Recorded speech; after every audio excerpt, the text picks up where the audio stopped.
আসসালামু আলাইকুম এভরিওয়ান, কি অবস্থা তোমাদের? কেমন আছো তোমরা? কি হয়েছিল 8 বছর আগে গল্পের নেক্সট পার্ট নিয়ে আইসা পড়ছি। তো সবাই ভিডিওটি একটা লাইক এবং কমেন্ট করে চ্যানেলটি এখনই সাবস্ক্রাইব করে বেল আইকনটি প্রেস করে রাখো। তো চলো আর দেরি না করে এখনই শুরু করে দেওয়া যাক আমাদের আজকের ভিডিও। আর গাইস, এটা হচ্ছে যে কি হয়েছিল 8 বছর আগে গল্পের সিজন 2 পার্ট 1। তো চলো শুরু করা যাক। আসসালামু আলাইকুম এভরিওয়ান। তো কি অবস্থা, কেমন আছো তোমরা? আশা করি আল্লাহর রহমতে অনেকটাই ভালো আছো। আল্লাহর রহমতে আর তোমাদের ভালোবাসায় আমিও অনেক ভালো আছি। তাই তো তোমাদের জন্য নিয়ে আসলাম কি হয়েছিল 8 বছর আগে গল্পের সিজন 2। তো বেশি কথা না কইয়া সিজন 2 এর প্রথম পার্টটা শুরু কইরা দেই। ছোটবেলায় যখন আমি বাবা মায়ের সাথে ঢাকায় আসি, তখন আমি হারিয়ে যাই। মূলত তখনকার ঢাকায় আসছিলাম, আমার আম্মুর অবস্থা তেমন ভালো ছিল না। আম্মুকে নিয়ে হসপিটালে আসা হয়েছিল অপারেশন করানোর জন্য, কিন্তু আমি তখন মাত্র 6 বছরের ছিলাম, আর সাজ্জাদ ছিল 3 বছরের বাচ্চার মতো, আর আমার বড় ভাইয়ের বয়স ছিল 8 বছর। আমরা 3 ভাই ছিলাম। আমি সেদিন হসপিটাল থেকে নিচে চলে আসি। আমার মনে এখনো পড়ছে সেই দিনটার কথা।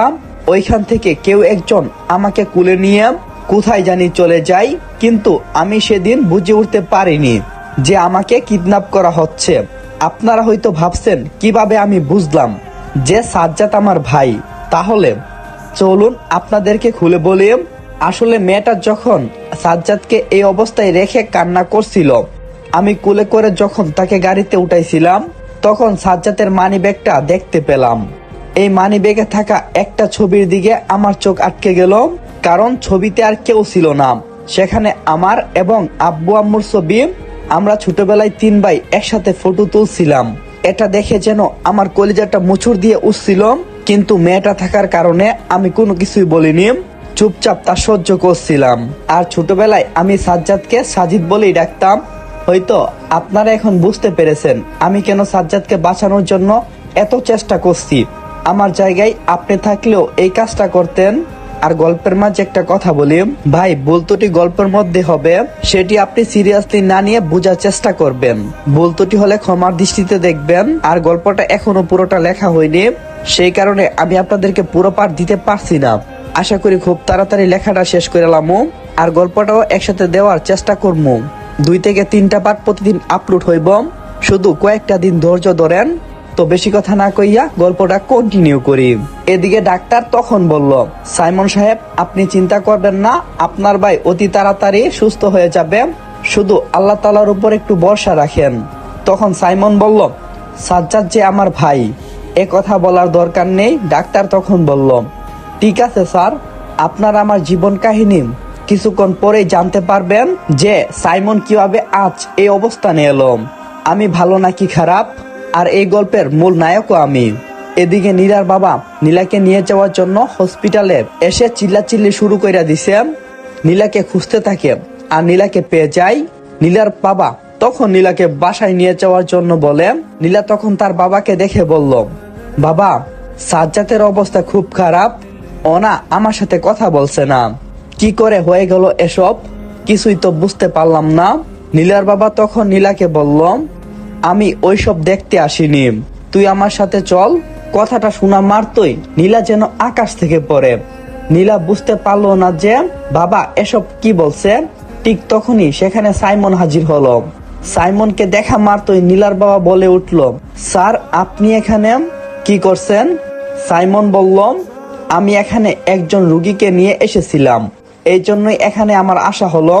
আর আপনি এই মেয়েটাকে এত জোর করছেন কেন?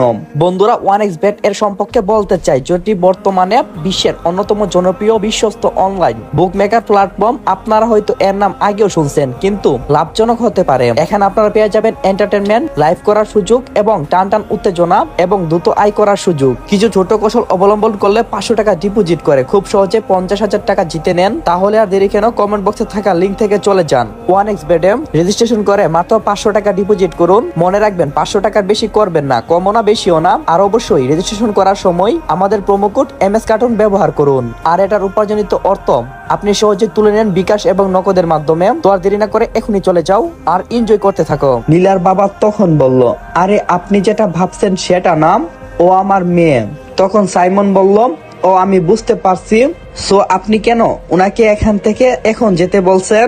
উনি তো আমার সাথে রুগী নিয়ে এসেছে। ঠিক তখনই নীলার বাবা বলল, আজকে ওর বিয়ে, তাই ওকে নিয়ে যেতে আসলাম। তখন নীলা বলে উঠল, বাবা আমি এই বিয়ে কখনো করতে পারবো না, কারণ আমি সাজ্জাদকে ভালোবাসি, আমি ওকেই বিয়ে করব, আর আমি ওকে এই অবস্থায় রেখে কখনো যাব না। কথাটা শোনা মাত্র নীলার বাবা বলে উঠল, ওই এতিম ছেলেটার সাথে তুই বিয়ে করবি? সেটা আমি হতে থাকতে কখনো দেব না, এখনই আমার সাথে বাসায় চল। ঠিক তখনই সাইমন বলে উঠল, আপনি এভাবে একজনকে অনাথ বলছেন? সো বলতে পারেন, কোনো সমস্যা নেই। আর অনাথরা কি ভালোবাসতে জানে না? ওরা যদি একে অপরকে ভালোবেসে থাকে তাহলে আপনি তার সাথে আপনার মেয়ের বিয়ে দেবেন। আমি মনে করি আপনি জোরাজুরি না করাটাই ভালো। নীলার বাবা তখন বলে উঠল, আপনি আমাদের মাঝে আসবেন না। কথাটা শোনা মাত্রই সাইমন বলে উঠল, আপনি ভালো করেই জানেন আমি কেমন। আমি আপনাকে সুন্দর করে বলছি, যদি পারেন সৌন্দর্যের মর্যাদা দেন, আর যদি না পারেন তার ব্যতিক্রম হই, তাহলে তো বুঝতেই পারছেন আমি কি করতে পারি। নীলার বাবা যেন চুপ হয়ে গেল। আর কি করবে সে? কিছু না বলে সেখান থেকে বাসায় চলে গেল। নীলা তখন সাইমনকে বলল, ধন্যবাদ ভাইয়া, আর আপনাকে কিভাবে যে ধন্যবাদ প্রকাশ করব তার বাসাটাই আমি খুঁজে পাচ্ছি না। আপনি আবারও আমাদের দুইজনকে বাঁচালেন। আপনি জানেন আমার বাবা কখনো এমন ছিল না, কি থেকে কি হয়ে গেল আমি নিজেও জানি না। আগে সাজ্জাদকে অনেক ভালো পাইতাম, এখন সাজ্জাদকে দুই চোখেও দেখতে পারে না। তখন সাইমন বলল, আচ্ছা ঠিক আছে, আপনি এখানে থাকুন। আর কিছু খাবেন? আমি আসার সময় নিয়ে আসব। এই বলে সাইমন সেখান থেকে চলে গেল। এদিকে মায়া নিজেকে নিজেই শাস্তি দিচ্ছে, নিজেকে কোনোভাবেই ক্ষমা করতে পারছে না। তার কারণ একটাই, সাজ্জাদের সাথে যে গাড়িটা অ্যাক্সিডেন্ট হয়েছিল সেটা আর কারো গাড়ি ছিল না, সেটা মায়ার গাড়ি ছিল। সাজ্জাদ তখন একটু একটু চিনতে পারছিল, কিন্তু এটা মায়ার গাড়ি সেটা ভালোভাবে বুঝার আগেই সাজ্জাদ অজ্ঞান হয়ে পড়ে যায়। মায়া নিজের হাতকে বারবার আঘাত করছে। সে কি করবে কিছুই বুঝে উঠতে পারছে না। সে তো সাজ্জাদকে মারতে চায়নি, সে চাইছিল নীলার কোনো ক্ষতি করতে, কিন্তু কি থেকে কি হয়ে গেল কিছুই বুঝে উঠতে পারলো না। আসসালামু আলাইকুম এভরিওয়ান। তো এখানেই সিজন 2 এর প্রথম পার্টটা শেষ করলাম। সিজন 2 এর দ্বিতীয় পার্ট লাগলে আপনারা বেশি বেশি কফি লিঙ্ক কইরা দিয়েন, বেশি না 5000 কফি লিঙ্ক কইরা দিলেই হইব। সো ভালো থাকেন, দেখা হবে পরবর্তী পর্বে। আসসালামু আলাইকুম এভরিওয়ান। তো আপনাদের জন্য পার্ট 2 নিয়ে আইছি। তো বেশি কথা না কইয়াম, কি হয়েছিল 8 বছর আগে গল্পের পার্ট 2 শুরু কইরা দেই। আর আজকের কফি লিঙ্ক টার্গেট হইল মাত্র 4000 আর 1000 কমেন্ট। তো অনেক তো কথা হইলো, গল্পটা কন্টিনিউ করা যাক। মায়া তো সাজ্জাদের কোনো ক্ষতি করতে চায়নি, সে তো চেয়েছিল নীলা যেন এই পৃথিবীর বুকে না থাকুক। এগুলো ভাবছে আর হাইউতাস করছে মায়া। এদিকে অনেক সময় চলে যায়, হাসপাতালে সাজ্জাদের জ্ঞান ফিরে আসে। ওর মাথা যেন বন বন করছে। পাশে থাকা একজন নার্স ডাক্তারকে বলল, এই রোগীর জ্ঞান ফিরছে, তাড়াতাড়ি আসুন। ঠিক তখনই ডাক্তার রুমে দৌড়ে প্রবেশ করলো আর সাজ্জাদকে বলে, আপনার শরীর এখন কেমন লাগছে? কিন্তু সাজ্জাদ কিছুই বুঝতে পারছে না, কাউকেই চিনতে পারছে না। সাজ্জাদ বলল, আপনি এখানে কেন? ডাক্তারের বুঝার আর বাকি রইল না, এখনো ভালো হয়নি, তাই আবুল তাবুল বলছে। মনে হয় কাছের মানুষদেরকে দেখলে চিনতে পারবে। নীলা এখনো বেঞ্চের উপর বসে বসে কান্না করছে, কিছুই খায়নি।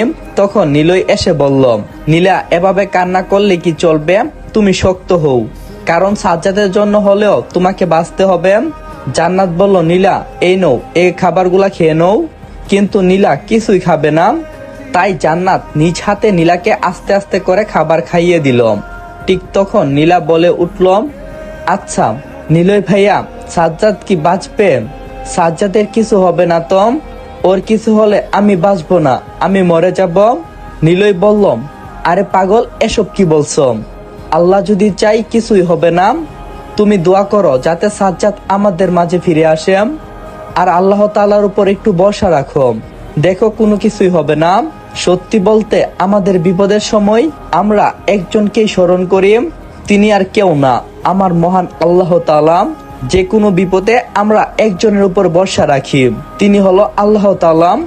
আল্লাহ তাআলা যেন আমাদের সকলের বিপদে নিজে সহায় হন, আমাদেরকে উদ্ধার করেন।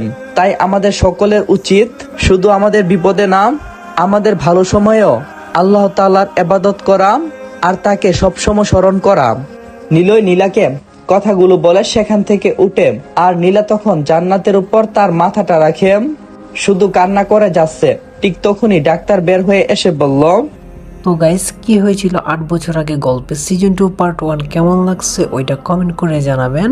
যদি ভালো লাগে নেক্সট পার্ট চাইলে এখনই কমেন্ট করে জানান। আর আমাদের সোশ্যাল মিডিয়াগুলো ডিসক্রিপশন বক্সে দেওয়া আছে, ওইখান থেকে চাইলে ফলো করতে পারেন। কারোর জীবনের গল্প শেয়ার করতে চাইলে ওইটাও শেয়ার করতে পারেন। তো নতুনরা সবাই এখনই চ্যানেলটি সাবস্ক্রাইব করে বেল আইকনটি প্রেস করে রাখুন। তো নেক্সট পার্ট কখন চান ওইটা কমেন্ট করে জানান। খুব তাড়াতাড়ি নেক্সট পার্ট নিয়ে আসতেছি। ততক্ষণ পর্যন্ত সবাই ভালো থাকবেন, সুস্থ থাকবেন। খোদা হাফেজ।